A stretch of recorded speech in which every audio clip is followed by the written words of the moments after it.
શિયાળો સુંદર છે પણ તમારા ફેફસા માટે નહીં. હેલો, હું ડૉક્ટર નીતિ ઠુમ્મર. ઘણા દર્દીઓને એવી ફરિયાદ હોય છે કે શિયાળો શરૂ થાય એટલે એમની દમની તથા ઉધરસની તકલીફ વધી જાય છે. એનું મુખ્ય કારણ છે ઠંડી હવા. ઠંડી હવા તમારા શ્વાસ નળીને સંકોચાવી દે છે, જેથી શ્વાસ લેવાની તકલીફ વધી જાય છે.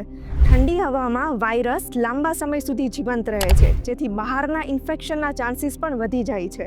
અને ઠંડી હવામાં તમારા ફેફસાનું મ્યુકસ વધારે થીક બને છે, જેથી ઉધરસ પણ વધી જાય છે.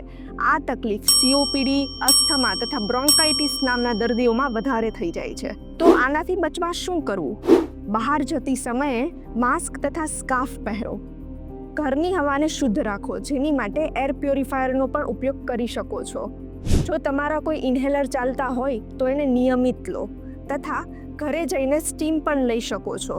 અને જરૂર જણાય તો તમારા ફેફસાના ડૉક્ટરનો સંપર્ક કરો. Thank you.